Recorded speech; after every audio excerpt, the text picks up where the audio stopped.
aqui os ensaios para ver se estava tudo funcionando. Né?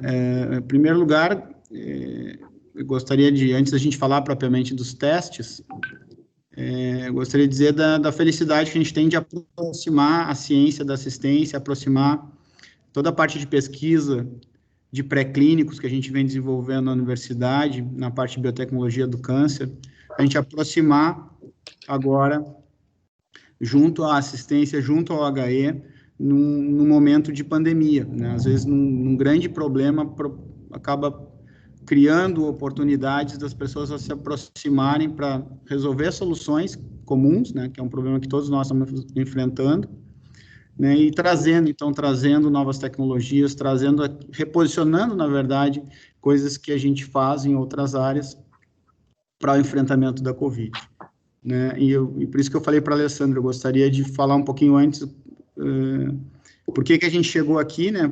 Como é que foi essa história, para depois a gente falar dos testes e ver o impacto desses testes, como é que eles estão sendo, e a Carol acho que vai depois trazer um pouquinho para nós como é que é o resultado lá no outro lado, que a gente não sabe, né? A gente fica curioso de saber também se isso está sendo positivo para a gestão hospitalar.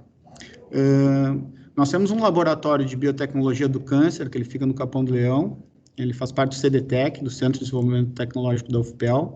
Esse laboratório de biotecnologia do câncer, eu e a professora Fabiana Seixas coordenamos esse laboratório. Iniciamos em 2010 a montagem dessa estrutura. E o laboratório de biotecnologia do câncer, ele está ligado ao programa de pós-graduação em biotecnologia da Universidade Federal de Pelotas.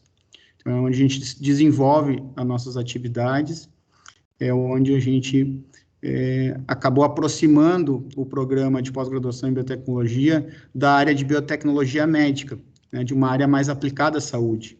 Né, e com isso a gente vem trabalhando em ensaios pré-clínicos, em desenvolvimento de modelos, em testagens de resistência a quimioterápicos, enfim, e tem se aproximado e tem tido a oportunidade de receber pessoas, tanto da EBSER como da própria UFPEL, para desenvolver mestrado e doutorado conosco, né, na nossa equipe, nosso grupo de pesquisa, e a gente tem trabalhado, então, nesses últimos anos, nessa linha de biotecnologia do câncer.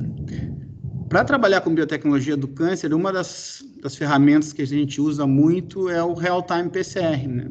É o PCR em tempo real, como uma ferramenta molecular, né? E para os estudos em oncologia. Então, essa ferramenta que é utilizada na nossa prática em pesquisa, a gente reposicionou esses esforços para fazer, então, os testes da Covid-19. Só que não fizemos isso sozinhos, né? A gente buscou parceiros, 2 laboratórios principalmente parceiros, que é o Laboratório Genômico Estrutural, que é coordenado pelo professor Vinícius Farias Campos, e o Laboratório de Vacinologia, que é coordenado pelo professor Odir Delagostin, com uma coordenação adjunta da Thaís Larré Oliveira. Então, nós começamos a dialogar no início da pandemia, né, num reposicionamento de esforços, e pensamos como é que poderíamos ajudar na questão de testes para a Covid-19. E qual seria o teste padrão? O teste padrão ouro é RT-PCR, né? Um teste padrão ouro feito pelo LACEN, só que num primeiro momento entendemos que esse teste ele só deveria ser feito pelo LACEN, e aí ficamos pensando, será que era faria sentido nós assumirmos essa responsabilidade, visto que talvez nem fosse possível, né? Porque seria necessário uma infraestrutura mais adequada, visto que a nossa estrutura é uma estrutura de pesquisa, não era uma estrutura de ambiente para diagnóstico, né, para laudos específicos, mas detinha, né, conhecimento com essa equipe, uma equipe altamente qualificada, para executar a técnica de RT-PCR, que é a técnica padrão. Então, com isso, nós dialogamos bastante, começamos em 3 de abril, né, a tentar uma iniciativa de como fazer, de como ajudar. Num primeiro momento, pensávamos que teria que ter uma estrutura NB3, que a USP já tinha, que é uma estrutura, mas é para cultivo de vírus, não é necessário para diagnóstico, mas se falava muito, como se não se conhecia muito o corona, do que estava acontecendo no mundo naquele momento, se tinha uma certa dificuldade de saber qual era o padrão da estrutura laboratorial necessária. Passar do tempo, passaram 30 dias, se baixou, então, para NB2, uma estrutura que tivesse NB2, para poder, então, manipular e fazer os testes, e aí os LACENs de todo o país começaram a buscar junto às universidades a colaboradores, associados, para ajudar nesse enfrentamento que aconteceu no país inteiro. A UFPEL não poderia ficar de fora, então a gente buscou, junto à EBSER, montar um acordo de cooperação em conjunto, montamos esse acordo de cooperação, solicitamos recursos ao governo federal, numa chamada de enfrentamento da pandemia, recebemos recursos, então, para montar a unidade, então o objeto é montar essa unidade, montamos a unidade, e esses pesquisadores, então, desses laboratórios, se uniram, com mais outros colaboradores que foram se agregando, destaco o professor Walcher, da farmácia, do curso de farmácia, e o professor Marcelo de Lima, da Faculdade Veterinária, que é virologista. Eles foram também se unindo ao grupo e a gente montou uma equipe de expertise, tanto em biologia molecular, em genômica, como em virologia. Então, montamos esse grupo, começamos a trabalhar na biotecnologia para a padronização dos protocolos, nos nossos laboratórios, padronizamos os protocolos para diagnóstico COVID ainda nos nossos laboratórios, no Laboratório de Biotecnologia do Câncer, a equipe trabalhou num primeiro momento lá, até que a EBSER e a UFPEL, então, montasse a estrutura, que é a estrutura que nós montamos aqui no B3 para esse enfrentamento, que é um laboratório, então, devidamente adequado, com todas as regras de biossegurança, um laboratório, então, que consegue trabalhar num padrão internacional para fazer esses testes e emitir os laudos dentro de um protocolo, que é o protocolo utilizado pelo CDC, que é o órgão de controle americano, enfim, que trabalha nesse sentido, que é utilizado pelos LACENs também, e a gente buscou ter isso aqui também na UFPEL. Então, a UFPEL liderou esse processo, a gente está aqui, e como eu sempre digo, a gente vai ficar até a hora que for necessário, ou que a gente tiver saúde aqui o suficiente para estar com a equipe trabalhando, e a ideia é, então, fazer o maior número de testes possíveis, a gente está pensando em chegar de 9.000 testes, talvez até 10.000 testes, para a gente poder ir respondendo, então, para a sociedade, as medidas de controle. Não adianta, eu sempre digo, não adianta pegar e fazer 10.000 testes num dia, porque isso vai responder a uma foto de 10.000 testes que não seria... não é uma questão de falta de estratégia total, fazer 10.000 testes numa vez só. Nós precisamos fazer esses testes acompanhando o movimento e para poder ter tomada de decisão de controle de surtos, controle de gestão de leitos. Isso, qualquer vigilância epidemiológica vai bater nessa tecla da importância de trabalhar com o resultado, porque o resultado tem um desfecho. Cada resultado ele promove um desfecho, uma ação, e essa ação, então, que ela é mais importante, às vezes, que o próprio resultado. Então, ela tem que ser casada. Teve o resultado, tem que ter um desfecho, e qual ação tem ali na frente, imediata. Nós nos colocamos como um laboratório de ser um laboratório com agilidade. A gente quer dar o resultado o mais rápido possível. A gente não quer fazer o maior número de laudos possível. A gente quer fazer 100 testes em 24 horas, entende? Então, fazer 100 testes em 24 horas possibilita que os gestores hospitalares e da saúde possam tomar as decisões, a vigilância epidemiológica possa tomar decisões rápidas, e 100 testes a cada 24 horas é bastante para tomar de decisão, e muito rápido. Então, essa é a grande diferença. Não porque eu poderia dizer, eu vou fazer 500 testes, mas entrego daqui 7 dias, daqui 10 dias, 500 testes.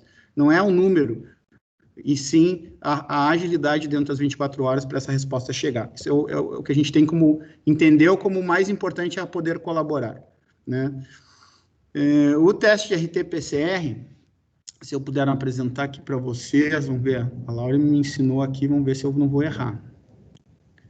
Eu tenho que botar aqui, vou dividir minha tela, acho que é esse aqui. Ver se eu consigo. Vocês estão enxergando a minha tela? Ou ainda não? Não, ainda não. Então, deixa eu só... No ladinho do microfone tem uma quadradinho com uma seta, tu clica ali e compartilha a tela. Tá, deixa eu só ver aqui. Então, deixa eu voltar, não é aqui. Errei. Vamos voltar.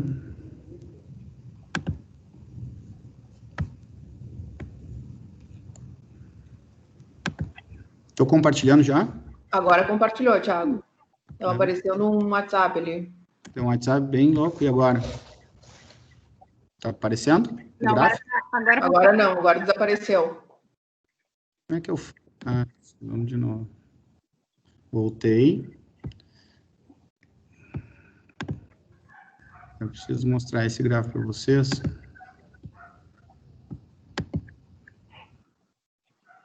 Captura de tela, acho que é esse. Abrir. Não. Só um pouquinho. Me dei um minutinho. Deixa eu ver. Eu posso ir nele. Fotos aqui. Agora tá? Não. Deu. Perfeito. Deu. Tá aparecendo o gráfico agora? Tá, perfeito.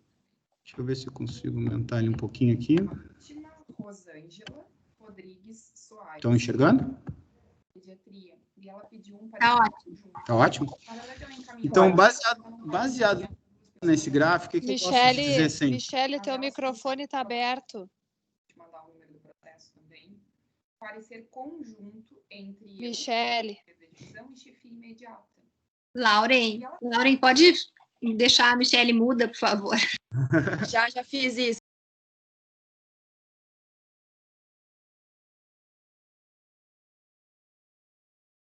Pode seguir, Thiago.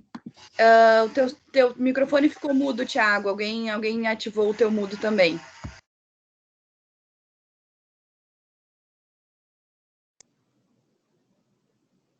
Fui eu. Alô, voltou? A Bia me tirou do... Voltou? Botei mudo para todo mundo aqui. Voltou. Tá. Isso, Tá eu fui ótimo. lá na Michele e botei direto nela. Aí não tiro o áudio do palestrante. Na verdade, não é palestrante, nós estamos conversando aqui, mas vamos lá. Esse gráfico aqui, eu costumo utilizar ele bastante, eu acho que ele é bem didático, né? E, inclusive, enviei ele até para a Suzana, né? Suzana, olha, para tu entender a logística da tomada de decisão também em cima desse gráfico, ele é um gráfico didático. A gente tem que entender que os testes sorológicos e a técnica de PCR, elas são complementares na tomada de decisão, né? E se a gente observar o gráfico aqui nos níveis de antígenos e anticorpos, a gente está imaginando que a carga viral, né, ela vai estar no pico, quando começar o início dos sintomas, é onde a gente teria a chance de fazer a PCR para frente, né, até 21 dias de detecção desse PCR, obviamente que até o 10º dia a gente está com uma carga viral ainda elevada, facilitando a testagem, por isso é recomendado até o 10º dia, né? Mas também para frente, lá antes dos sintomas, olha lá o que a gente poderia estar detectando por RT-PCR, ó.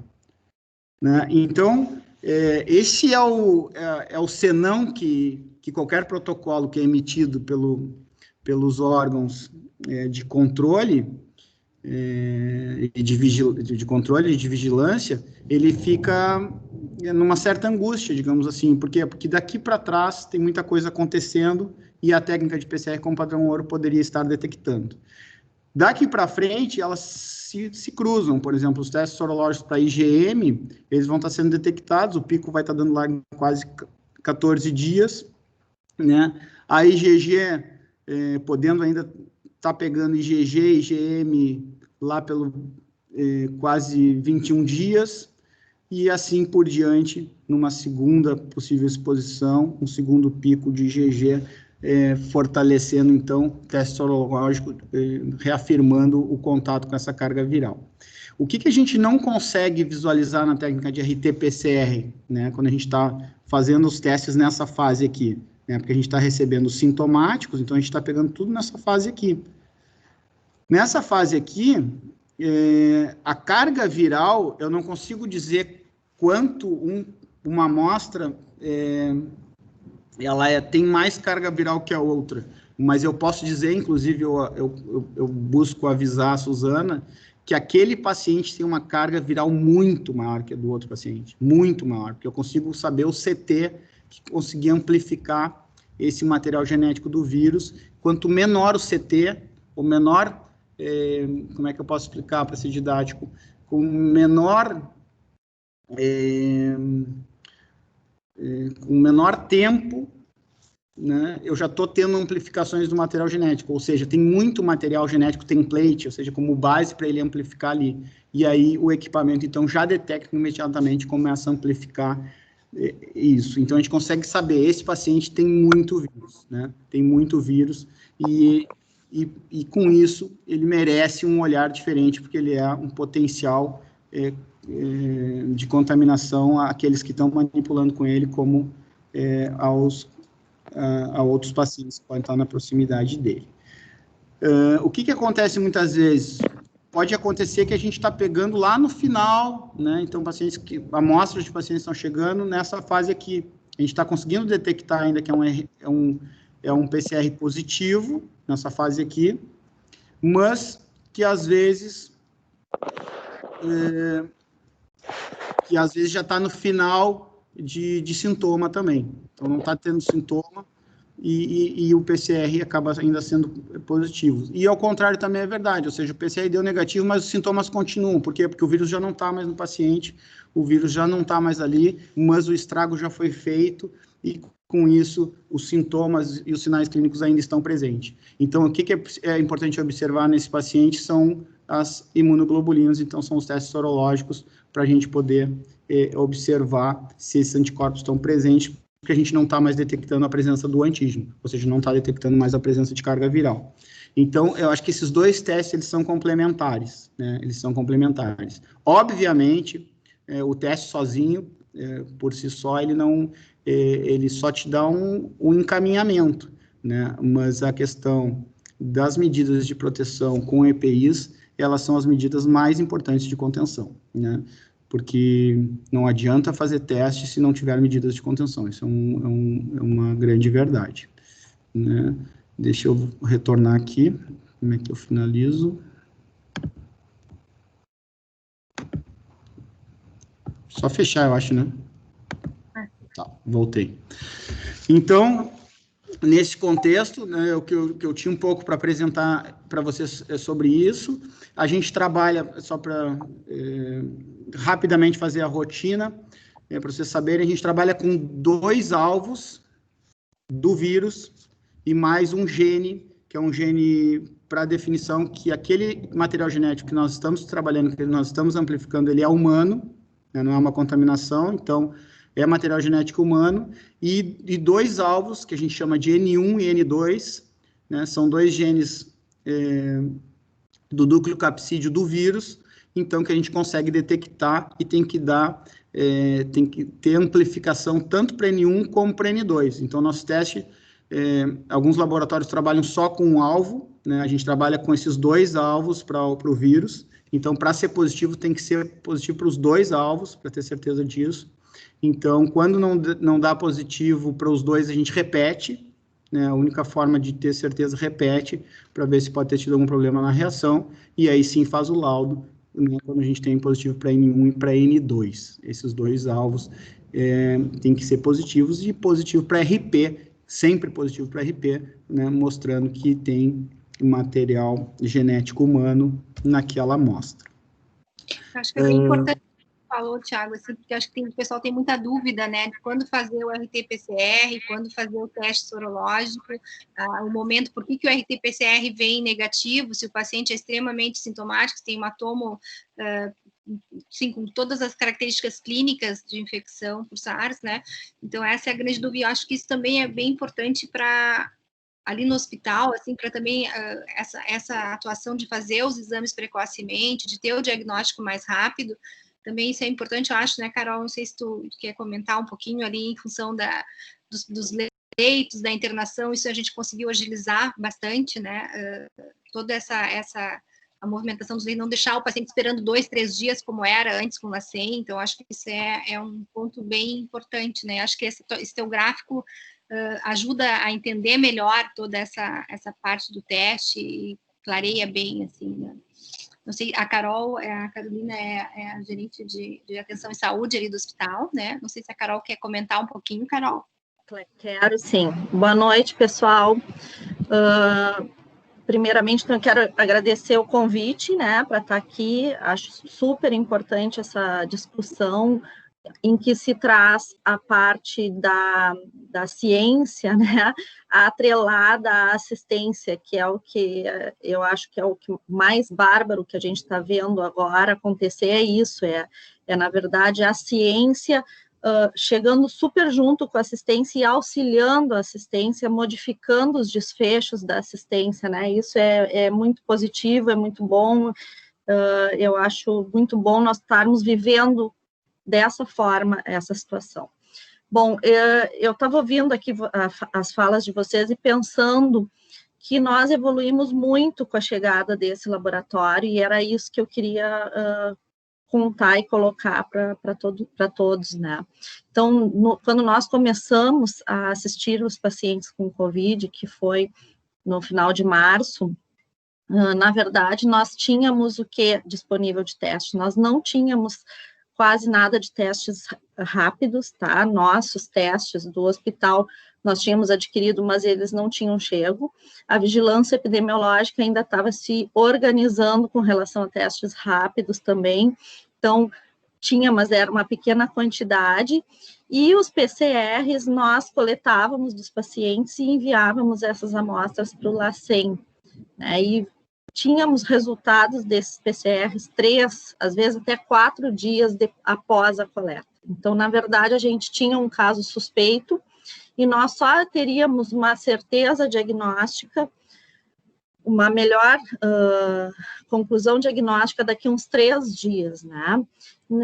Desde essa época, nós já estávamos trabalhando com a unidade COVID, e essa unidade COVID, ela foi montada para se trabalhar com suspeição clínica, né? Então, o paciente que tem suspeição clínica era encaminhado para dentro da unidade COVID.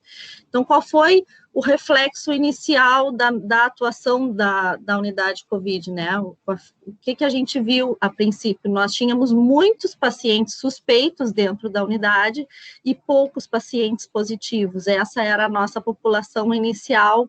E com o passar do tempo, essa população de positivos foi aumentando, a de suspeitos diminuindo um pouco mais. Mas houveram momentos em que nós tínhamos pessoas que entravam suspeitos e só se sabiam negativos daqui a 3 dias, né? O que dificultava muito para nós a saída desse paciente da unidade COVID.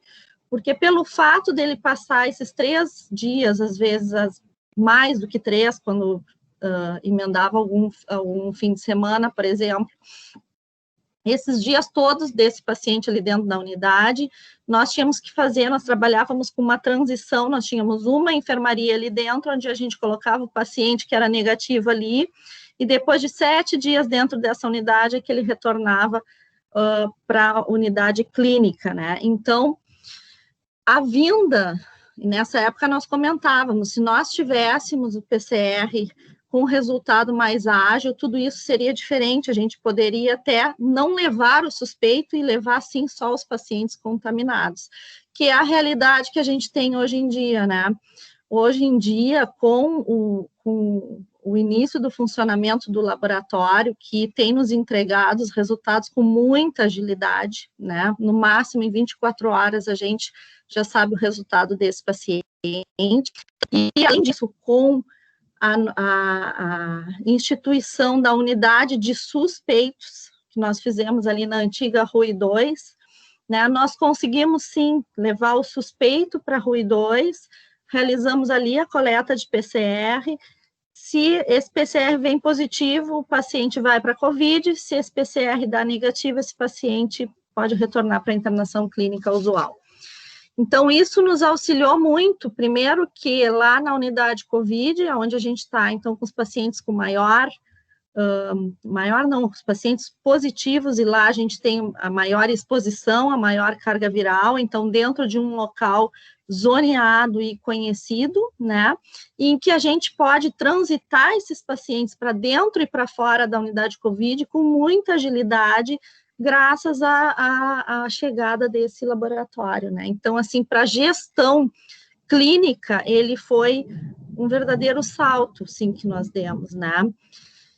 Além disso, a gente também tem que colocar que para nós também, para a gestão de recursos humanos, é muito bom também, porque é a mesma situação, a gente consegue rapidamente ter o diagnóstico no caso dos colaboradores, se esse colaborador está ou não infectado com Covid, que vão ser coisas bem diferentes, né?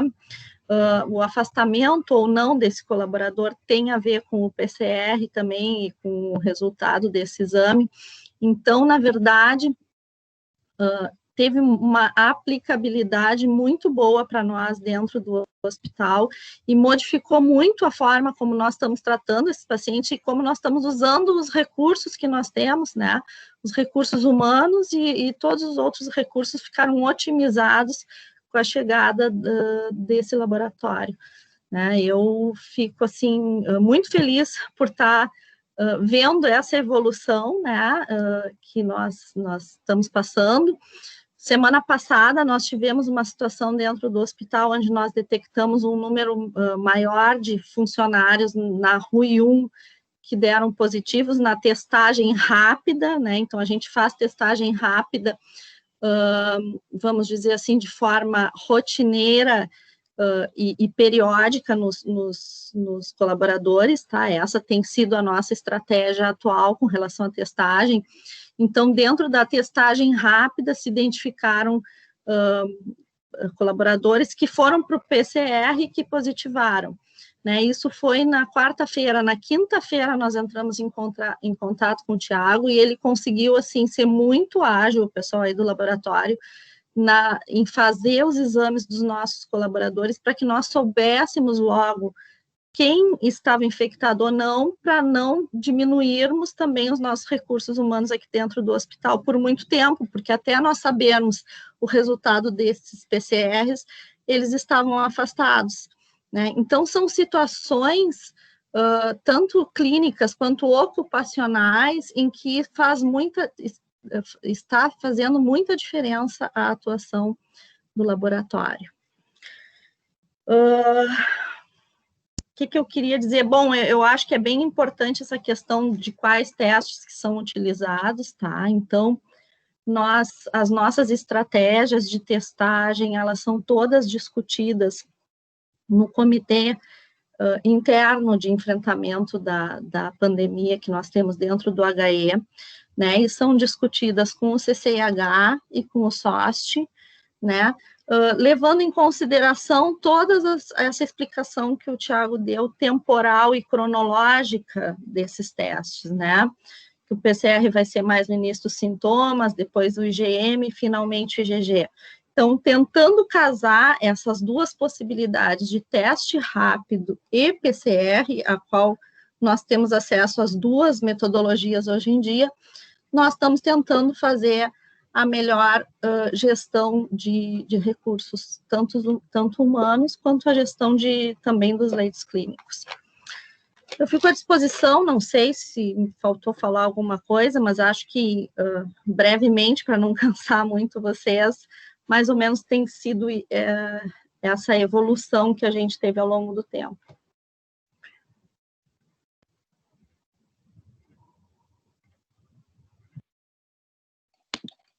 Obrigada, Carol. Oi, Ali, posso falar? Pode, claro, fique à vontade, Samantha. Queria fazer alguns comentários. Primeiro, não tenho palavras assim para agradecer ao Tiago e a equipe dele. Eu acho que ele foi bem humilde na forma que explicou o papel e como se formou esse laboratório, né? Eu acho que ele esqueceu de falar que ele tem hoje, trabalhando com ele, uma equipe de voluntários, né? De pessoas que vivem o mundo da pesquisa na sua área acadêmica, nos seus espaços de ensino e pesquisa, e que se voluntariaram, né, a estar na linha de frente no enfrentamento da pandemia. Então, acho que isso é muito grande e é muito significativo, tá? Eu acho que o que a Carol falou é de uma importância, assim, absurda, né, no dia a dia da pandemia.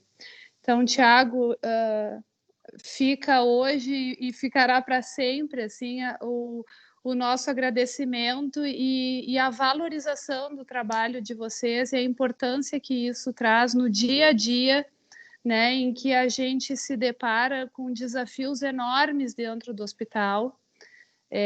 Nós não temos uma vida fácil lá dentro, né? A gente tem problema de infraestrutura que já era um problema e que numa pandemia onde o enfrentamento é o contato, é o distanciamento, são medidas de precaução respiratórias, isso tem um peso enorme, né? É como se a gente estivesse tratando com a pandemia vezes 5 a dificuldade, ou, né, num sentido de que, por si só, nós já temos dificuldades a serem enfrentadas diariamente e em meio à pandemia isso se agrava de forma bastante substancial. Então, um agradecimento, assim, de verdade, tem muito mais valor do que a forma com que tu colocou, tá? Eu acho que e a gente agradece muito por isso. A outra coisa é que a fala do Tiago também deixa claro o tratamento dia a dia da pandemia, né? Tanto na evolução do conhecimento, no estudo das estruturas, no estudo da gestão das pessoas, nas parcerias, né? Isso vai se construindo dia a dia. Então, ninguém tinha a fórmula pronta, por mais que no Brasil tenha tido um espaço de tempo, né, na chegada, de fato, do enfrentamento, ninguém tinha a fórmula pronta e nem a fórmula mágica de como enfrentar isso da melhor forma. E eu fico sempre pensando, nós somos um pedacinho de uma rede de hospitais universitários, né? Cada um tem um contexto, né? Uma possibilidade de recursos humanos, uma possibilidade de infraestrutura. Então, isso dentro do Brasil, com as desigualdades que a gente tem e com as diferenças em cada estado, esse enfrentamento, mais difícil ainda seria ter uma fórmula de dizer façam isso, façam aquilo, porque a atenção à saúde no país ela deve ser muito contextualizada, né? Então a fala do Tiago também deixa claro isso, né? Que inclusive e também na ciência, na assistência e na gestão a gente deve sim tratar a pandemia dia a dia, né? Não foi uma nem duas vezes que tomamos decisões e que 2 dias depois tivemos que modificar porque mudou o protocolo do Estado, porque mudou a recomendação da Anvisa, né? E assim nós fomos avançando. Então, eu queria fazer esse breve comentário, assim, porque eu acho que foi muito clara a fala, assim, né?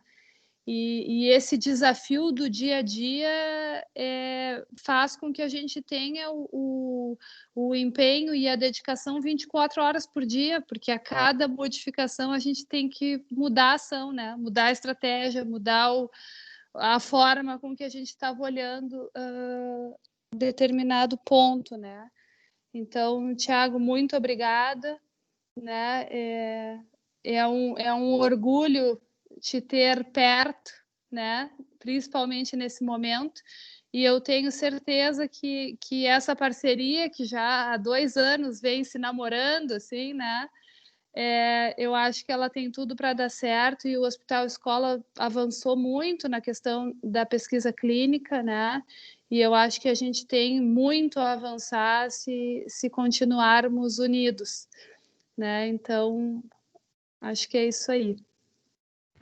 Posso só fazer uma consideração para não deixar passar aqui? Primeiro,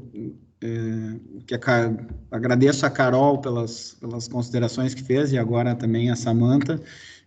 porque isso nos motiva, é o que nos motiva a seguir levantando cedo e ficando aqui até de noite, porque a gente sabe que cada tubo é uma pessoa, cada tubo é um desfecho, cada tubo são várias pessoas que vão ter que se movimentar em vários sentidos para tomar uma decisão que pode não ser a mais certa daqui a pouco, mas vão tentar da melhor forma possível, e a cada tubo a gente quer ter a certeza que o nosso diagnóstico não é um falso positivo, não é um falso negativo, e com agilidade. Então, tudo isso faz a gente redobrar os cuidados, né? A gente trabalha muito com a parte de oncologia experimental translacional, ou seja, a gente está trabalhando na bancada, a gente trabalha muito in vitro. Quando a gente veio para cá, a gente entende agora que do outro lado, aquele mesmo tubo agora não é mais um conjunto de células, mas sim de um paciente que está esperando, então isso aumentou muito a responsabilidade, e a equipe está muito debruçada, mexeu muito com a cabeça de todos nós aqui,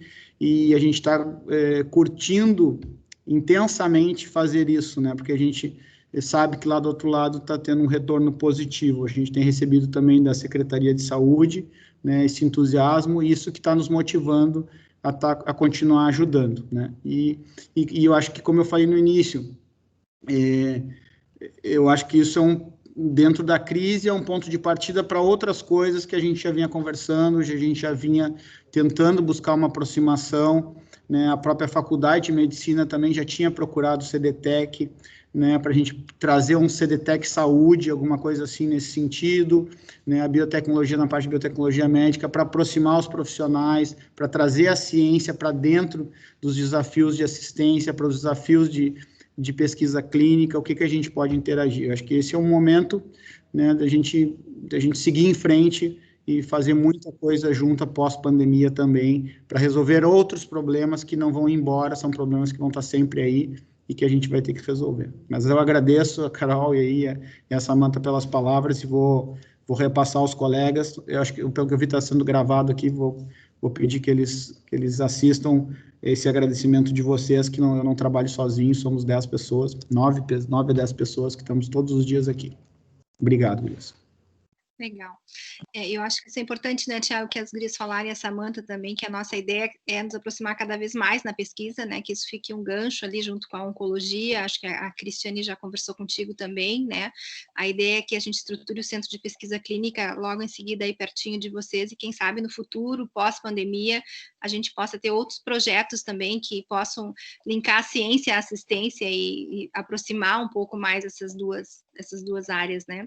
Mas agora, aproveitando o gancho que tu falou aí um pouquinho dos testes, acho que uma grande dúvida de todo mundo também é um pouco sobre os falsos positivos e os falsos negativos, assim. Tu tem uma ideia do percentual que isso acontece, o porquê que pode acontecer, o que pode influenciar nesses falsos positivos ou falsos negativos? Assim, eu não vou te dar os percentuais, né, porque isso flutua absurdamente. Né, o que eu posso te dizer, e que a gente conseguiu acertar aqui, foi um ponto muito forte que a gente bateu, é que o teste ou diagnóstico, ele começa lá na coleta. E lá na coleta pode estar influenciando todo um processo. Então, uma coleta bem feita, né, um protocolo de coleta estabelecido, ele já determina, que eu não posso te dizer porque não tem um estudo de percentual que influencia isso. Eu posso te dizer que influencia, tá? Mas não te dizer o percentual, porque eu não saberia, poderia errar feio aqui, não é essa a ideia. Então, mas eu posso dizer assim, o processo de coleta influencia, o processo de transporte influencia, o processo de preparo da amostra que influencia, então tu tem que ter protocolos respeitados e bem aplicados, e é isso que a gente tem buscado fazer. Então, desde o início, tanto com a HE como com a secretaria, a gente buscou esse entendimento. E quando a gente for ampliar os testes, isso pode ser uma falha grave, a gente negligenciar no processo de coleta, de transporte, de armazenamento, da chegada dele até o laboratório, né? E isso sim pode estar influenciando em falsos positivos e falsos negativos. A gente tem acompanhado, né?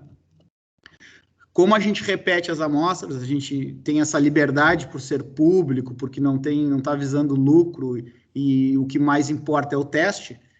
o custo não está sendo levado em consideração, a gente repete o teste. E a gente tem a certeza disso. A gente poderia emitir como um inconclusivo, porque está em dúvida, porque ele pode ser tanto positivo como negativo ali. Não, a gente repete o teste e tal, bateu, emite o laudo. Então, a gente tem como órgão público, essa liberdade, né, de fazer. Isso minimiza drasticamente a possibilidade de falsos positivos e negativos. O tempo da amostra até ser processada também pode influenciar no resultado do teste, então, possivelmente. Influencia, certamente influencia. Certamente então, influencia. É mais uma vantagem também, né? Imagina quando a gente mandava aquelas amostras, demorava um tempão para chegar no laboratório, então aqui é muito mais rápido, né? Então, talvez o nosso percentual de falsos positivos e negativos seja menor também em função disso, né? Mas é isso, a gente não saberia te dizer, talvez tu consegue enxergar, a gente não saberia o quanto desse transporte mal feito, de um armazenamento mal feito, de uma demora, o quanto isso influenciou em falsos positivos ou falsos negativos. Então, essa questão, ela é difícil de responder, né? Ela é difícil de responder, mas tem que ser respeitado os tempos, né? A coleta, o armazenamento, para que o processamento seja feito, e aí a técnica, ainda tendo a possibilidade de repetir, se repete para tirar essa dúvida do laudo, né? Isso a gente tem feito sempre, aqui 100% a gente tem emitido. Quando o teste, realmente a gente tem a dúvida, a gente solicita uma recoleta, né? A gente sempre observa se está dentro do prazo ainda, não adianta pedir uma recoleta se já está fora do prazo, aí pode ser uma falha, um erro solicitar recoleta, não faz sentido, né? Mas a gente tem tomado todo esse cuidado para minimizar ao máximo essa questão que tu levanta. Ótimo. Uhum. Eu só queria colocar também que eu vi vocês citando assim um tempo de 3 dias do LACEN, mas a gente teve um bom período em que os exames levavam de 7 a 10 dias para voltarem do LACEN, para a gente ter o resultado. Então, inclusive, a gente tinha maior dificuldade na ala Covid para dizer, bom, ele foi coletado há 7 dias atrás, já não me resolve mais nada, ele pode ter se infectado ontem, né? Então, só para complementar, assim, que não foi sempre 3 dias. 3 dias foi quando melhorou muito o LACEN, né? Que eles começaram a ter uma melhor resposta, né? Uma agilidade maior na resposta. O LACEN, como laboratório central, é o laboratório que é o laboratório referência, né, nesse tipo de testagem, e o LACEN, obviamente, ele teve uma sobrecarga fora de todo, então, o número de profissionais habilitados, de infraestrutura, obviamente que há necessidade de aumento da estrutura, enfim, mas o LACEN tem feito de forma intensa, né? Foi desproporcional o que está acontecendo, né? E isso a gente não sabe até quando vai, né? Porque uma coisa é dizer, olha, já diminuiu, está diminuindo, pode ser que agora, enfim, mas o retorno das atividades laborais normais, o retorno das instituições, as suas atividades e aglomerações, como é que vai ser essa retomada. Então, a testagem, ela não é uma coisa, como eu falei lá no início, faz de todo mundo 1 milhão de testes e deu, não. Talvez tenha que fazer 1 milhão de testes ao longo de muito tempo, e ir monitorando, e entrar na escala de pacientes oncológicos, entrar na escala de outras enfermidades crônicas, e acompanhar equipes, né, laborais. Enfim, acho que isso aí tem muita coisa pela frente, né, para ser, como a Samantha falou no início, não tem a fórmula, né, porque é tudo novo, a fórmula vai sendo redesenhada, o protocolo vai sendo redesenhado, o protocolo vai sendo flexibilizado, porque a gente vai entendendo a própria pandemia como pandemia, né? Então, não tem uma regra, a gente busca a regra de outros enfrentamentos para tentar entender melhor, e aí tu vê muita gente falando com propriedade, mas em cima de publicações que não foram nem avaliadas por pares, porque as revistas estão aceitando muita publicação porque não está dando tempo de revisar, e aí acaba aquilo sendo uma verdade que lá na frente deixa de ser verdade. Então, isso deixa todos nós inseguros. Então, é inseguro para quem toma a decisão, é inseguro para o cientista, é seguro para quem está na linha de frente, é inseguro para todos. Então, dentro da insegurança, a melhor proteção é a prudência e o uso de EPIs corretos. Esse, para mim, é o mais adequado. O teste dá o caminho que deve ser seguido, né? Mas se tu não tem nada, para mim, EPIs adequados, a pessoa consegue, né, as equipes conseguem trabalhar, as contenções conseguem ser feitas, e é nesse sentido, né? Que eu acho que a informação ela é importante, a informação dentro dos ambientes hospitalares ela é importante para todas as equipes. Eu acho que isso a GAE tem feito, né? Eu não acompanho, mas até onde eu sei é buscado a informação, ela é sempre importante, né? E é isso, não é testar, não tem que ser testar por bastante tempo e acompanhar. Se eu fizer uma PCR hoje e der negativo, quer dizer que eu não estou com carga viral hoje, mas eu não posso sair sem máscara para a rua e achar que está tudo bem, que eu posso colocar em risco outras pessoas, eu posso me contaminar nesse trajeto, ou numa outra atividade que eu fiz. Então, não faz sentido nesse momento. O teste, ele é para resolver esse tipo de problema que vocês acabaram de tratar aqui, né, como uma ferramenta de decisão ali para frente. Tiago, eu acho que é legal a gente talvez explicar um pouquinho melhor, por exemplo, essa situação que a gente enfrentou na semana passada, né? Se nós não tivéssemos esse teste com essa agilidade, nós ficaríamos com muitos funcionários afastados e com pacientes sem ter diagnóstico no andar, né? E isso propicia, como tu dissesse, por nós termos essa ferramenta hoje, nós conseguimos fazer uma contenção adequada. Então, hoje a gente já tem, hoje deve estar saindo pela CCIH uma normativa de contenção de surto em unidades, né? Que traz exatamente isso. Vamos fazer o quê? Bloqueia a internação, testa todos os pacientes, testa todos os funcionários e direciona adequadamente, né? Afasta até o resultado do PCR, retorna quem é negativo, quem é positivo vai ficar afastado, e os pacientes são direcionados para a unidade COVID. Nós conseguindo ter essa dinâmica, nós conseguimos manter o nosso hospital mais tempo com o COVID zoneado, com os pacientes lá na unidade COVID. Isso é muito importante, né? Isso é muito importante porque nós continuamos com pacientes com as outras patologias que precisam ter um local adequado e sem COVID para eles internarem. Então, nós temos que ter uma vigilância bem importante dentro da instituição para um diagnóstico precoce com relação ao COVID, né? E aí o teste, ele é muito importante, ele é um diferencial, assim, importante mesmo para nós. Não, é bem isso, Carol. Eu acho que esse é o caminho. E uma coisa que eu tenho dito e discutido com a Carmen, da vigilância, com a Suzana, do hospital, que está nesse enfrentamento direto também, e com a Doris, né, a gente tem conversado, né, e a Cris Petraca também, discutindo a questão dos oncológicos nesse sentido também, de preocupação, de se olhar.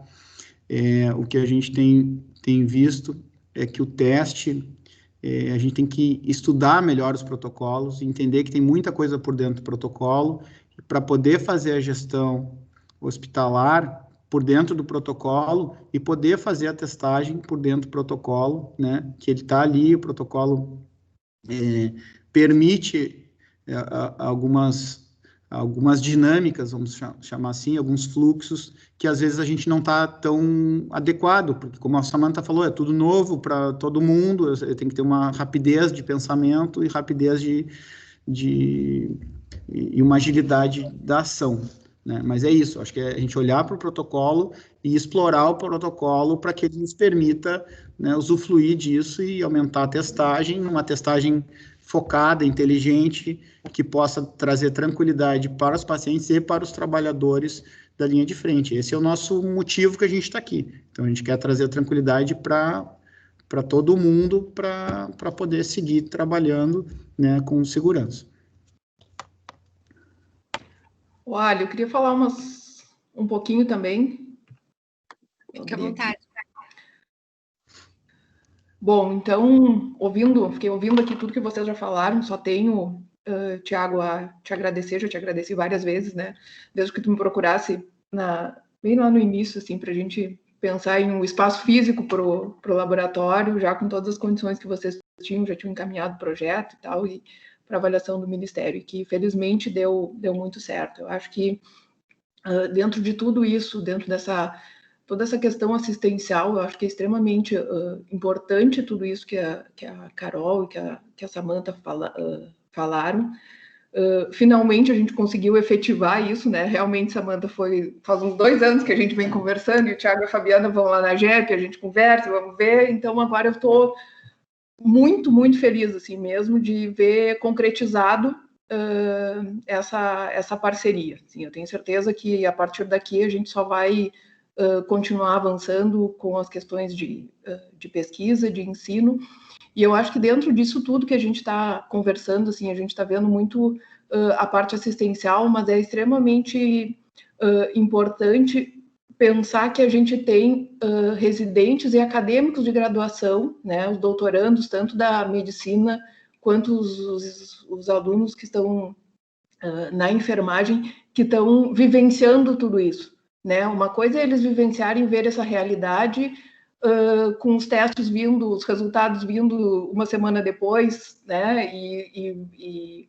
entender e aprender toda essa metodologia e todos esses protocolos que estão sendo estabelecidos. Outra coisa é dentro de uma realidade padrão ouro, praticamente, né? Que ter resultado em 24 horas, eu acho que isso para a formação dos nossos acadêmicos, eu acho que é fundamental, e eu tenho certeza que eles estão aprendendo muito mais e vivenciando muito isso, assim, que vão sair muito melhores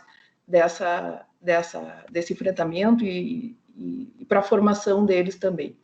E também pensar que a gente tem um corpo docente, um corpo técnico, né, super capaz e super voltado, que tem experiência em pesquisa, e que, na verdade, a gente tem que motivar mesmo, né, para que eles ampliem as suas atividades e as suas vivências dentro da pesquisa. Né? A gente tem vários que já fizeram tanto mestrado, pós-graduação com vocês lá na biotec. Eu acho que essa aproximação com certeza vai fazer com que eles retornem a vivenciar mais a parte de ensino, a parte de pesquisa, para conseguir, né, e refletir e trazer uma melhor assistência para todos os profissionais, e com isso, para os pacientes, né, e com isso a gente melhorar um monte o hospital e um monte tudo isso que a gente está fazendo. Então, estou bem feliz mesmo, muito obrigada, de verdade. Pô, legal, Bia. Eu me lembro realmente quando a gente veio ver os ambientes aqui, que eram ambientes que eram ainda não apropriados, né, e teve o apoio da EBSER nesse processo, e o apoio da Federal também em transformar esses espaços. Eu acho que foi muito legal, né, ter essa coisa coletiva, assim, trabalhando em conjunto para algo que era o bem para todos, né? A gente está trabalhando aí, está todo mundo trabalhando junto nesse enfrentamento. Eu só queria registrar uma coisa importante: o programa de pós-graduação em biotecnologia, ele fez uma chamada, né, de enfrentamento. Nós aprovamos alguns projetos no meio da pandemia, né, um deles em vacinas, grande, que é coordenado pelo professor Odir. A gente é pesquisadores colaboradores, a professora Fabiana também, a professora Thaís, que está aqui, que estão presentes aqui na equipe, e a gente fez uma chamada para algumas semanas atrás, acho que 30 dias atrás, para um edital de emergência para o enfrentamento da Covid, né, e tivemos aí profissionais da EBSER, da UFPEL também, servidores da UFPEL e da EBSER que foram aprovados e estão trabalhando na equipe. A Karen e a Marina Baini foram as duas selecionadas aí para o doutorado em biotecnologia e vão atuar nessa área Covid também dando continuidade às suas atividades, ou seja, já está aproximando a ciência da assistência em tempo real, né, com duas profissionais que estão diretamente, uma em UTI e outra em oncologia, vão estar, né, tanto uma médica como uma enfermeira vão estar, então, se dedicando aí à área de biotecnologia, né, para a gente poder realmente aproximar tudo que a gente está falando aqui. E eu acho que isso é só a abertura aí de um caminho para muitas outras pessoas que têm interesse, né? A gente está aberto a isso, outras chamadas vão ser feitas, e a gente fica feliz dessa aproximação de fato. Né? Fico muito feliz com as palavras de vocês. Eu queria falar, não sei se vocês estão me ouvindo. Denise. Pode falar. Eu queria parabenizar o Thiago. Eu tive a oportunidade de ir lá dar uma espiadinha no laboratório, e é incrível, e a gente se orgulha de estar fazendo isso na Universidade Federal de Pelotas. A pandemia proporcionou algumas coisas, né, que foi a aproximação entre diferentes áreas, e eu acho que é um ganho, não só agora, durante a pandemia, mas acho que é um ganho que vai ficar. E parabéns mais uma vez, Thiago, a gente está vendo a diferença que isso faz no dia a dia. Parabéns mesmo. Obrigado, Denise. Estamos juntos nisso. Gostaria de falar também. Suzana, tem.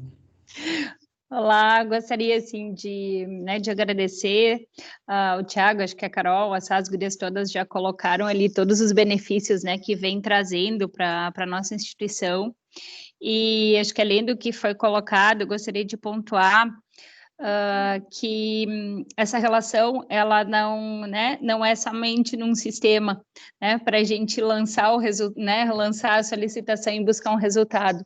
A gente tem tido uma aproximação e um feedback incrível, né, que tem nos proporcionado atuações rápidas, né, e efetivas, e de qualificação nos processos de trabalho, principalmente no tocante também à qualidade das amostras, né, a qualidade das coletas, coisas que anteriormente, né, com um laboratório, outro laboratório, a gente simplesmente recebia através de um laudo que tinha que ter uma recoleta, né, e hoje a gente já sabe o porquê da recoleta, né, a gente procurou melhorar os nossos fluxos, a nossa técnica de coleta mesmo do RT-PCR, e isso tem qualificado muito nossos processos de trabalho, né, então todo aquele ganho, além que a Carol e a Sá colocaram, né, a gente melhorou muito o processo de trabalho de coleta, né, que, como o Thiago pontuou anteriormente, é crucial, né, na qualidade do exame, no resultado, né, no desfecho desse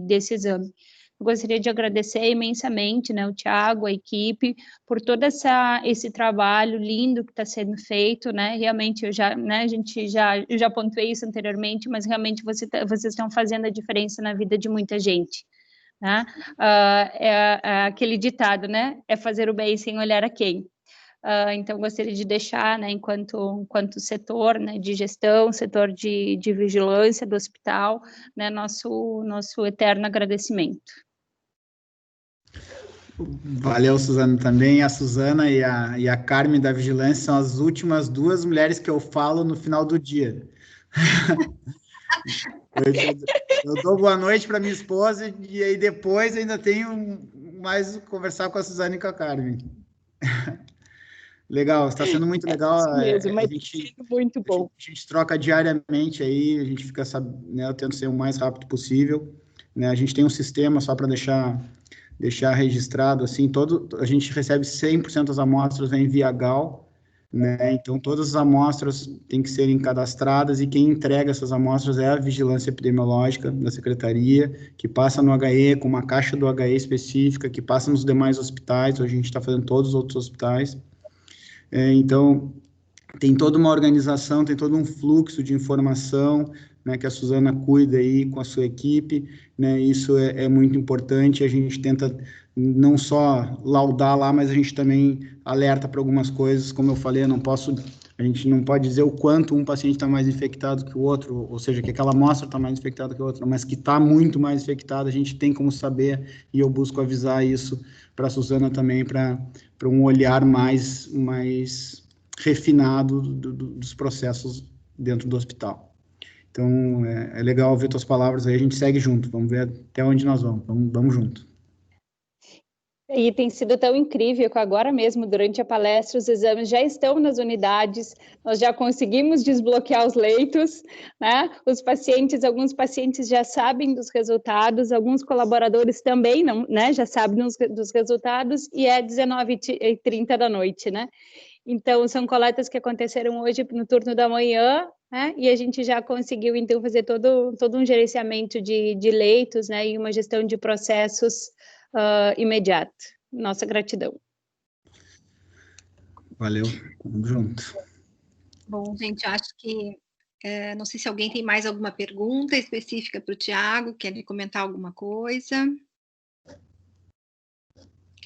Bom, Tiago, então, assim, em nome da GEP, da Gerência de Ensino, eu queria te agradecer muito pela tua disponibilidade, mesmo com esse dia cansativo, de ter passado o dia inteiro no laboratório, ter achado um tempinho para conversar com a gente, nos ajudar a entender um pouquinho melhor, e acho que foi muito importante isso, até para quem não conhecia, né, essa parceria, quem não estava entendendo como é que era esse laboratório de biotech, tá junto com a HE, acho que foi bem importante a gente conversar aqui, e certamente, assim, frisar que é muito importante o papel de vocês para todo o hospital. Só tenho a te agradecer por tudo, e acho que era isso. Então, muito obrigada.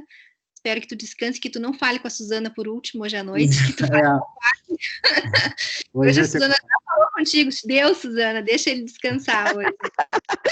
Hoje já finalizamos. Tá bom. Então, acho que era isso. Então, acho que muito obrigada a todos que participaram, a Carol, a Samanta, a Bia, a todo mundo que veio. E muito obrigada, e nos encontramos numa próxima reunião, então. Tá bem? Ótimo, Ali, obrigado pelo convite, né? E quero também parabenizar o Tiago. A minha fala foi toda ela de parabéns, mas não saiu a palavra em si, né?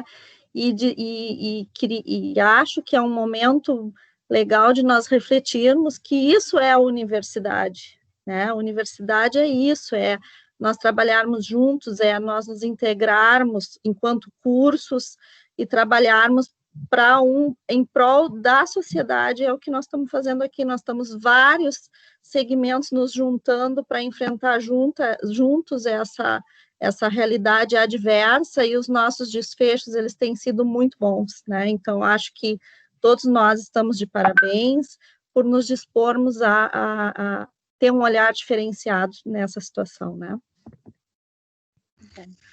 É isso aí, eu também gostaria só de agradecer esse monte de agradecimento. Eu estou todo bobo aqui, mas me sinto forte. Amanhã eu vou levantar um pouquinho mais cedo ainda, né, pelos parabéns de vocês, mas esse é também nossa obrigação, assim como pesquisador. Eu sou um privilegiado, né, sou um funcionário público enfim, sou feliz com o meu emprego, trabalho, gosto do que faço, então sinto feliz de estar aqui, vou seguir trabalhando.